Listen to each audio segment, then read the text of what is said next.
Hi, Leslie Hu here. For certain reasons, China has to send its army cross the strait to take over Taiwan. For this video, of course, there are a lot of scenarios when that happened, or if that happened. For this video, I want to look at this.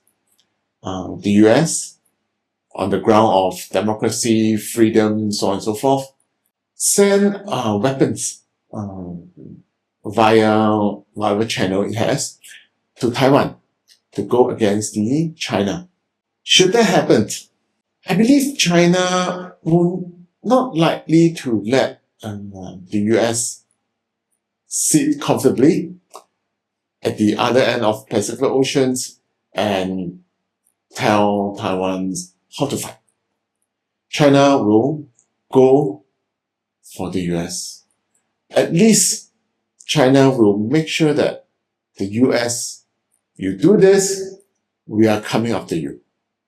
I mean, this is a very likely scenario because there's no point that to allow the US or any Western countries that continue sending weapons to Taiwan, and then China just continue send troops to Taiwan, contain them, take over, full stop, then retreat.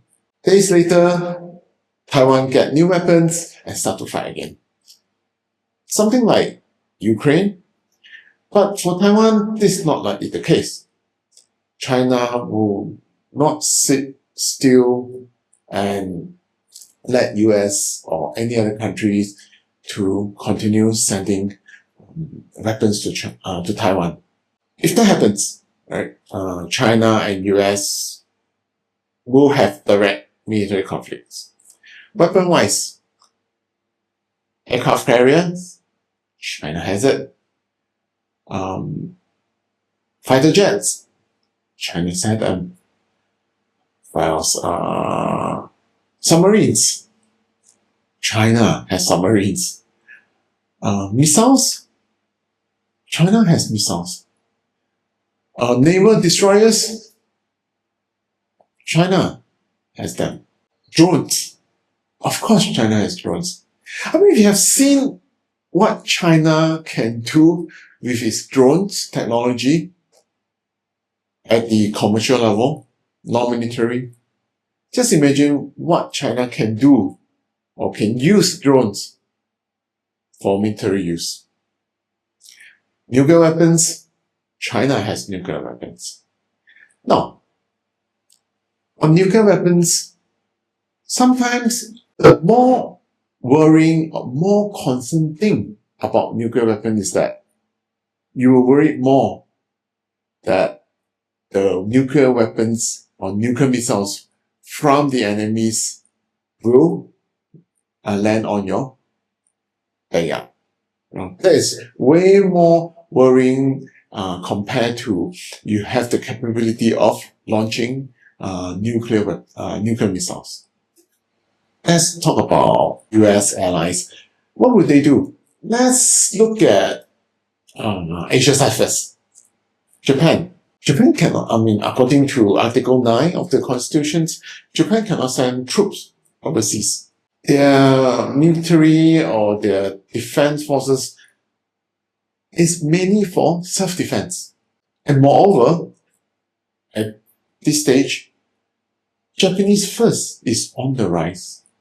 So I believe Japanese would love that the US troops stationed in Japan, Okinawa, leave Japan and send towards the Taiwan Strait.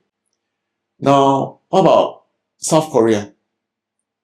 They are more concerned about North Korea, so they will not send any troops together with the the US military and fight China. The North Korea risk is way bigger from the South Korea perspective. Then what about Philippines? Philippines if Philippines were to join the US in this military conflicts with China, I believe the ASEAN members will not be happy about it. It has a very great impact. Being a member of ASEAN, it will have a great impact on the other members in terms of the relations with China. It may face the risk of being kicked out of ASEAN. What about Australia? I mean, it's okay. The Australian soldiers, the military join force with UK, US, to flex their muscles, showing China in the South China Sea. I think that's okay with the Australians. But to send Australian soldiers to join US, that is another story. There's a whole different scenario.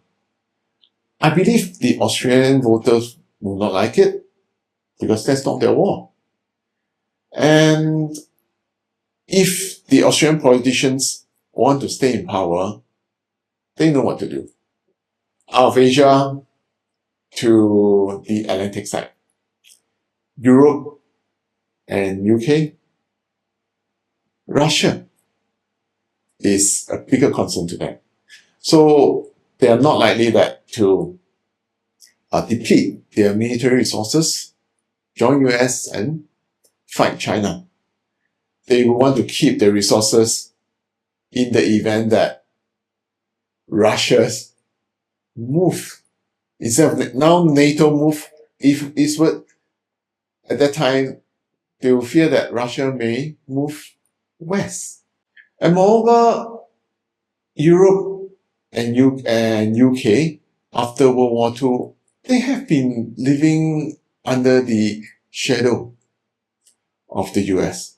So I believe they want to return to the situations, to the environment before World War II, where European countries decide their own matters and not dictated by foreign sovereign countries. As for UK, well, the glory days of the sun never set on the British Empire.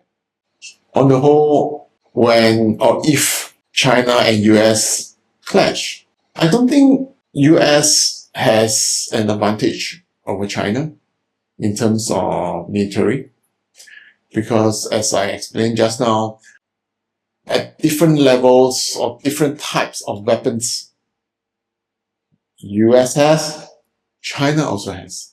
What about the allies? All these allies, they have their own agenda. So I don't think the US can count on them at the situation when the US has a clash, military clash with China. Okay, that's all for this video. See you in the next one. Cheers.